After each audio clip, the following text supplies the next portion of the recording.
Welcome back to Rides and Drives Team Radio. I'm Kaz. I'm here with Harvey. And after a week off, we are so excited to get to another weekend of IndyCar racing. Harvey got to kick it off a little bit early, spoke with Will Power on Tuesday. Harvey, what did you learn from Will before this upcoming race in Alabama? Well, a number of things. First of all, I learned that he loves this track, and that should be obvious, seeing as he's finished in the top five each of the last 5 years. He loves the elevation changes on this track. He loves the way the corners are set up. He called it a flowy track. So, he really likes the flow of the track and how the transitions work from corner to corner. We'll talk about it more later, but it really is a racy road course. So we're going to see lots of action this weekend at the course. The other thing we learned is that his admiration for Alex Palou runs very deep. I don't know if everyone remembers at the press conference a couple of weeks ago after Arlington, he was kind of needling Alex about not having an in-car camera ever. And someone asked him about that, and he said, someone asked him if he thought Alex was cheating or something, and that's why he wanted it. He said, no, I want to see him drive. I really admire him, and I admire the way he drives, and I just want to watch him do it. So, What I an thought that was pretty incredible funny. compliment. Will Power wants to watch you drive just for the fun of it. That's nuts. I could never hold up to the pressure. Yeah. Side note, did you see Chip Ganassi's response to that online? To the No, I whole missed that. exchange between Will, he just tweeted at Will Power and he said, "Go ahead and buy us a camera." Will can afford it. So, Yeah, but, I but think they all could realistically. well, and But it was funny because the Fox reporter was there. One of the reporters from Fox was on this press conference with Will, and Will said to the Fox reporter, "Can you make that happen?" He said, "That's not my area." So, someone's got to get a camera in there. yeah, If Will keeps poking at the right people, we will get a camera. so the other thing that was really interesting is he's all in on Andretti and their run for a championship now. He said, "Look, we have the pace." He was very clear. He was still getting comfortable in the car in St. Pete. In Phoenix, he was leading the race Yeah. when he crashed, and obviously competed very well in Arlington. So, and obviously with Kirkwood doing as well as he feels very confident that Andretti is going to fight to the last race for this championship, and B, Will Power believes he has a chance to win this championship. So, he's ready to run hard, which should be a lot of fun. The thing that Um, sticks with me about that is we have, more than a decade of clips of Will Power talking about how he feels about his team and about his chances at a championship. And he has never hesitated throughout his entire career to tell us the truth. So this isn't some bravado, false confidence situation. A confident Will Power is a scary thing for the other drivers on the track. That's so cool to hear he's feeling that way. Yeah, and then he talked about the differences between Penske and Andretti, and one of the Oof. things that shocked and really is when he said a big difference is in the post-race debriefs. Mhm. Andretti is very militaristic about it. He said they have a process and we go through everything in these post-race debriefs, and his the word he used when he described the Penske post-race debriefs was lax. Oof. Like they were very lax about it. So, which shocks me because I Yeah, would think Penske Penske would perfect, be, right? yeah, exactly. Like anytime anything didn't go well, you'd be boom, boom, boom, trying to go through it. So Guys, they could have used some post-race debriefs last year. exactly. I don't know, maybe they would have cleaned it up before Portland if they had spent a little time post-race talking about what went wrong. Yeah. Yeah. And so so he's really confident, comfortable where he is. He's really excited about the Andretti team. Everyone still knows that the target is Alex, even though Alex is running in second place in the championship right now. But he commented about Alex and how what it takes to beat him, and he said you just have to be perfect because Alex and Ganassi do everything well. Their race pace is good, their pit strategies are good, pit stops are good, their race strategy and planning is good. So if you're not perfect, you can't beat him. Yeah. I mean, that's the most honest assessment you can make about how to beat Alex Palou. And having Will be genuinely challenging for the championship so early on and making such a quick turnaround from a disappointing opener to the season is just Yeah. great. We have so many championship contenders this year. Yes. Well, and then at the end of the interview, I asked him about George Barber and the track and what it meant to him because of his success. And he had some really, kind words for George, of course. And we'll play those here rather than Try and paraphrasing summarize. him. Well, I'd always see George at the races, especially in the early days. And he'd always say, if there's anything I can do or anything to improve, please let me know. But he's just such a lovely guy.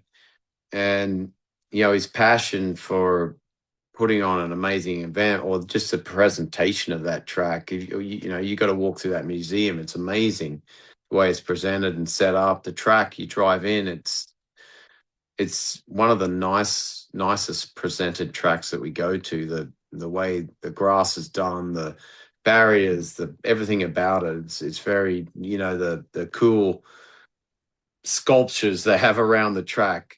Well, I think we were lucky to have George Barber put on that event for us from the beginning, and it's been a part of the IndyCar series now for, oh man, it's got to be 15, 16 years. So yeah, it was sad to hear the passing of George. He was obviously a big fan of IndyCar, and like I said, we were lucky to have him. Pretty Yeah. heartfelt stuff.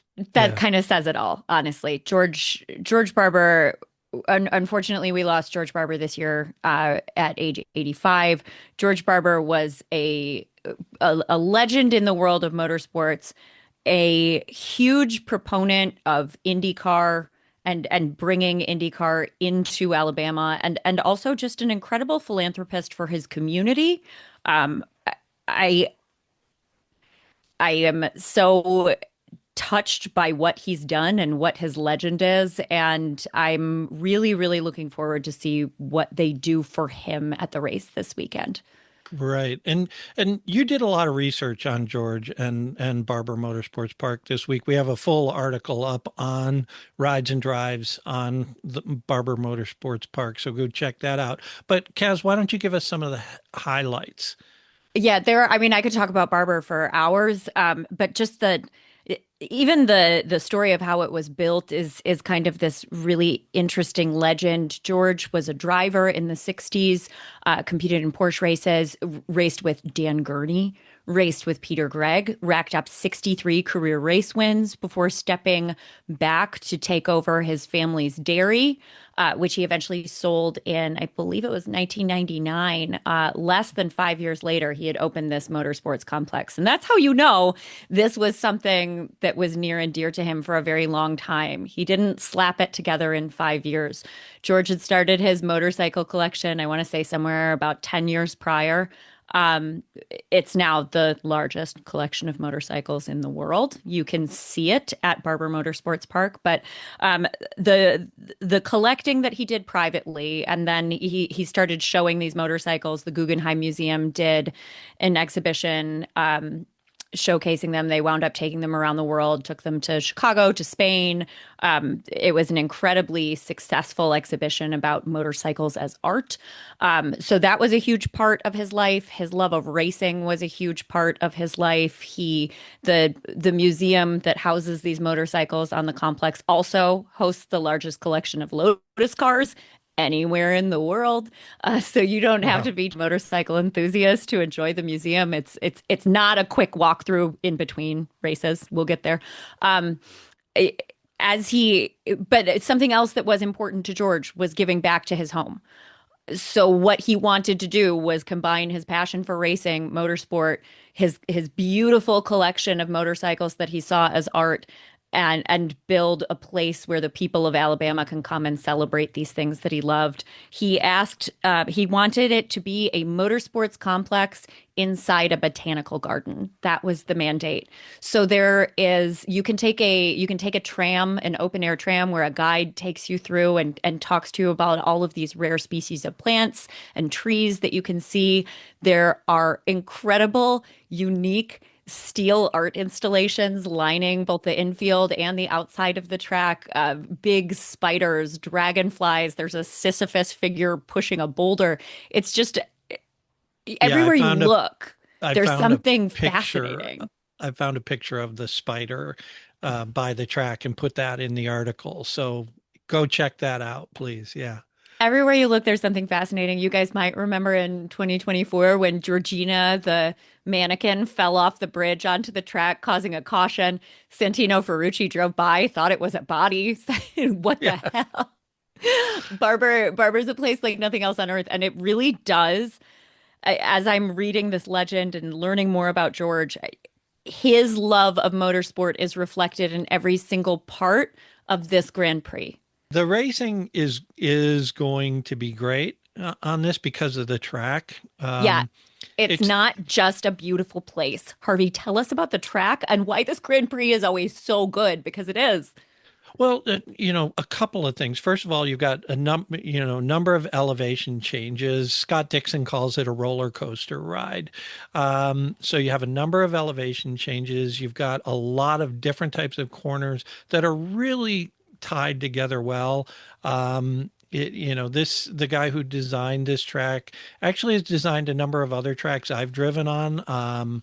Gingerman Raceway in Michigan, Audubon Country Club in Chicago. I've driven on those tracks, and I can attest to the way he designs a track and how much fun it is to drive them. They talk about the width of this track as well. The track is 45 feet wide. I think Road America is 36 feet wide. So Oh, this wow. is substantially wider than that.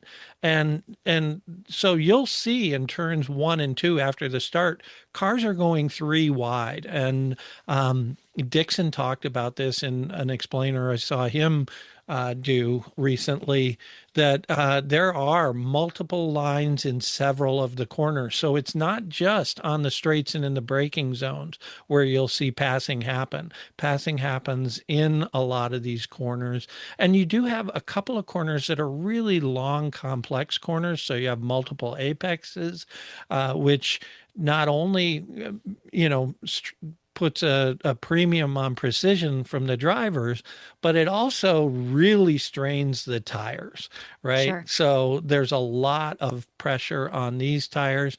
And this weekend, they only have to run the alternates once. Great. So I think that may be a part of it. It's typically a two-stop race on this, so we will see how the strategies play out. But it's a track that provides a lot of great racing, and Alex ran away with it last year, right? 16-second win, but that is an anomaly I to think the what the race. whole field is more competitive now than it was at this point last year. I was just thinking the other thing that those complex corners does is it opens up opportunities for drivers to be creative and sneaky with the way they set up passes. Think about Kyle last 2 weeks ago at Arlington, the way he surprised Alex because Right. there was that extra space. Um, we've talked all three of the last races about how many drivers we have who are not afraid to take risks and try things. Yep. So I don't expect to see Alex running away with it at all, given that. No, I think we're going to see a great race this week.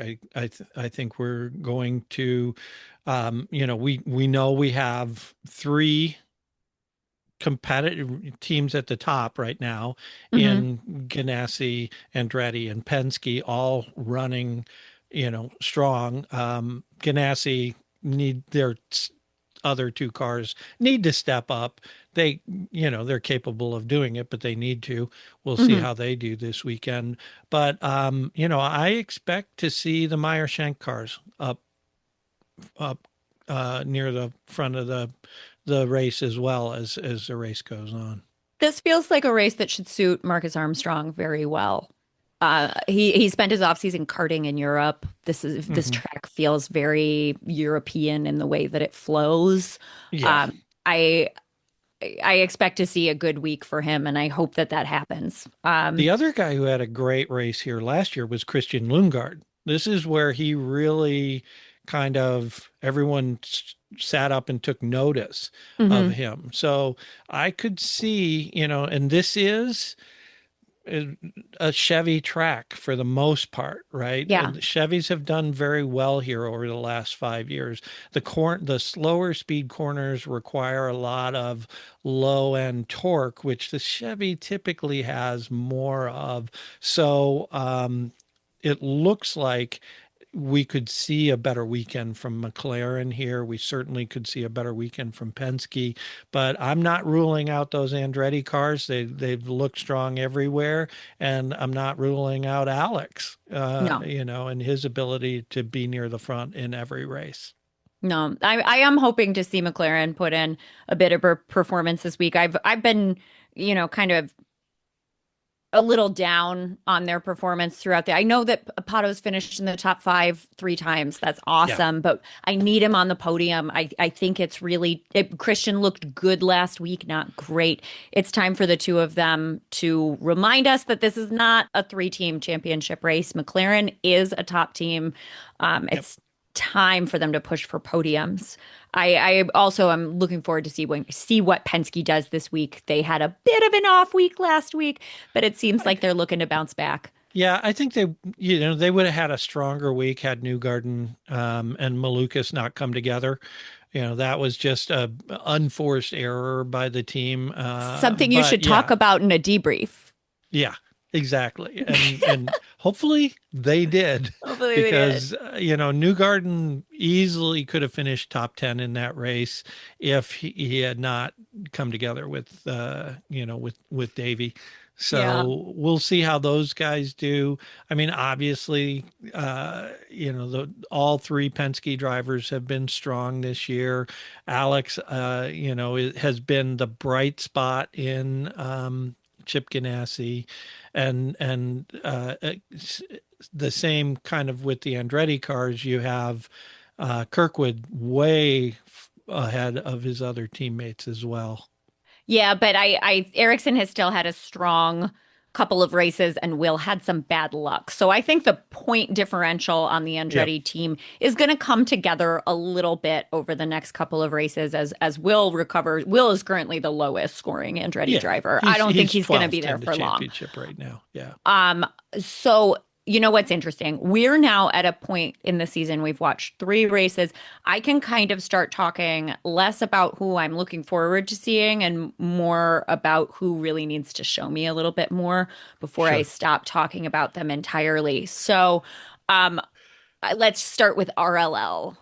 Yeah. So much hype going into the season, and I don't feel like we've seen much of anything on track from any of their drivers.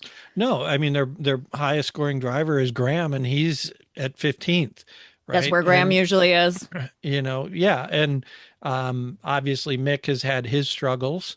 His qualifying in Phoenix was phenomenal, but he couldn't translate that into race success, which proves how difficult racing in those short oval situations is.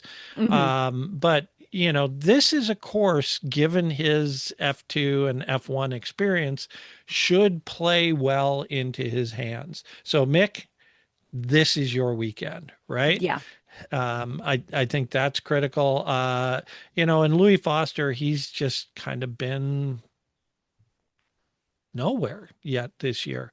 So let's just see where they come because, yeah, they talked about the offseason, not only bringing in Mick, but bringing in some new personnel that were really going to help transform that team. And we need to start seeing some results to believe that that transformation is actually happening. It just feels like same old RLL. Feels like Yeah. exactly the team we ended the season with last year. Speaking of exactly the same that we ended with last year, another person who I really need to start showing me something is Stingray Robb. Yeah. Nicest man in the world, but guy, I I'm tired of knowing you'll be running at the back. Well, and he, yeah, he needs to, he's in that seat, obviously, because he brings a lot of money to the table, And that's right? great. They But, a team but like he, JHR needs somebody who can bring in money. That is a right. good quality. But he needs to become a real racer in this series and, not just someone who fills a space in the grid. Well, Uh, and now too, you have Renus VK and the other JHR who has been having a fairly strong season. Uh, it's yeah, hard when, Connor had his ups and downs. So right. you weren't always really able to look at how he compared to his teammate. But Renus is just racing clean, looking good, Yeah, he's outperforming 16th in the his. championship right now, which for Yeah, that team feels like where they belong, right? Somewhere absolutely. in there, in the 10, in the 11 to 20 space is a good finish for them. Anything above 20, I think for JHR would be fine Feels like place a to good finish. spot for them, something that they Yeah. should be targeting. So I think now that you have that ability to contrast Stingray with somebody like Renus, it becomes even harder to accept him hanging on to the seat. Yeah. And to be clear, what I want is for him to prove that he should hang on to the seat, not for No, him to leave. But I need him to do it. I agree. I talked to him on the grid before St. Pete, and he is the nicest, most genuine, most earnest guy. But he can't do what he did in St. Pete. He can't make dumb mistakes behind the No, wheel. The other racers won't put up with it. no, certainly not. So, Who are you the looking other for something from? well, AJ Foyt. We Oh, yeah. talked about that team in the offseason, thinking maybe they had put something together and turned the corner, and their Mhm. technical partnership with Penske was really helping them. And Santino how had a much Santino and Kaio seem to just be yeah, totally in sync with each other, very and excited to work with each other. Santino had a great second half of the season last season. He ran top 10 in a bunch of races. Starting with So Road America, he was just off right after that. yeah, so I'm surprised at their slow start, and they need to show us something now. You know Uh, what makes me nervous about AJ Foyt? And I look to Phoenix qualifying when neither driver, but in particular Kaio, it was very clear that he was not trying to put in a fast lap.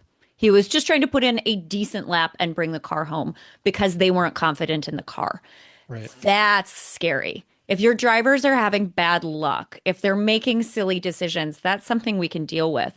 But if Santino and Kaio are not comfortable driving that car to its limits in qualifying, they're lost. They have no hope. Yep. Yeah. So I'm going to be watching them this weekend to see if we see any more confidence out of them. Mhm. Kaio's 18th in the championship. Santino is 20th right now. Those guys should certainly be in a little higher than that. Yeah, I expect Um, AJ Foyt to be running in the 13 to 17 range. Again, it's early, but we've got enough that we can start saying, guys, this isn't where you're meant to be. right. But a couple of nice surprises, I think, when you look at the season so far and say, who's surprised you? And I'm gonna say right off the bat, Dennis Hauger. Dennis Hauger. I'm so excited about Dennis Hauger. He's done some really cool things. Nothing wild in terms of points, although he's not sitting poorly in the championship right He's now. 13th. He's Yeah, obviously the leading rookie. that's He is 9 points behind Will Power in the championship right the now. car control he demonstrated on that J turn. Yeah, that was a highlight moment for any season That to was Phoenix, spin. yeah. Yeah, to spin in Phoenix, to Oh, know exactly when to release the brake so he didn't go into the wall, and then wait until he got to the right point in the track and the traffic had cleared enough that he could pull that J turn in the middle of the track without having to ever come to a complete stop. and beyond the ability to control the car in that way, which is already impressive, the fact that he had the mental presence to do it at his second ever IndyCar race. This is a guy who I just feel has limitless potential, and I'm just itching to see what he's going to do next. And I don't think it's going to be long before we start talking about, I mean, maybe not this year because of the car he's in, but he's got to be a podium contender soon. Well, what'll happen is you'll look at a team, like McLaren. JHR, like McLaren, Nolan Siegel. Nolan Siegel is behind Stingray Robb in the standings. Mm. Okay. Nolan's another one of those guys who it's time to put up. He needs to step it up, or Dennis Hauger or someone like that will take his seat. If I'm Uh, McLaren and I see the opportunity to scoop up Hauger and replace Nolan right now, and it's crazy that I'm saying this because we've only seen Hauger run 3 races, but right now I say do it. I well, yeah, and I'm not sure. I should know this, but I don't know who DCR has their Yeah. um, technical partnership. If it's with a McLaren or someone, I don't know. Actually, it's probably not McLaren because they run Honda. Yeah, it'll be a So Honda team. But yeah. So, but I don't believe Hauger's been signed to a long-term contract. So, it's not like they couldn't come in and say, we'd like to move him. So if he I keeps showing what he's been showing, I think it's going to be open season on Dennis Hauger pretty yeah, soon. yeah. The other teams that I wouldn't call them surprising, but they're delivering kind of what we thought they would are MSR and ECR. Yeah. Meyer Shank, Marcus Armstrong, he's, looking solid. Like I said, I Alex, think this might be the week that he can show us what he's really ready to do. Also, he's been right. close on the 2 street courses, so something that makes him comfortable like this might be his week. Yeah, Rossi, he's 10th in the standing. That's Hmm. great. And, I think that Christian Rasmussen, he would be much higher in the standings, except for, what happened to him in Phoenix and the car trouble he had at Arlington. So, Yeah, he's Christian down may there and very well have won Phoenix. yeah, So, and we he's have down there many in more short ovals 22nd. to go. Yeah, Yeah, he's in 22nd, but he's not going to be there for long. no, I So certainly don't think there's so. still a lot of time to move in the season here, and that sort of 15th to 25th is a pretty tight pack. Yeah. So It's not going to take too many races for drivers who have just experienced some bad luck to overcome. right, I mean, we've seen Will do that already. yep, It's not yep. going to take many races before Christian's able to do that as well. So it should be a good weekend of racing. Yeah, I Looking think we have a forward. storyline for literally everybody. Yeah, we do. I mean, but we didn't talk about Roman Grosjean, so No, but yeah, I but I mean, think we we touched could, on but everybody else at least once. So, no, but this is where things are starting to sort out, and you're starting to see, the patterns for the season ahead, and who needs to do more. So let's look at this weekend, see what comes up. We're gonna talk again Saturday after qualifying. That should give us some insights. Practice Friday will give us some insights too, especially to Power. I think getting a sense of where he is with this car on this track. So looking forward to it. Yeah, you guys join us on Saturday after qualifiers. We are so excited to take a look at what we're going to see and break it all down with you. And then, of course, join us after the race on Sunday. If history tells us anything, it's that IndyCar racing at Barber is a really great way to spend your Sunday. All right. So for Rides and Drives Team Radio, I'm Harvey. She's Kaz. We've had a great time setting up the weekend in Alabama. And we hope you join us throughout the weekend. Thanks, everybody. Drive safe.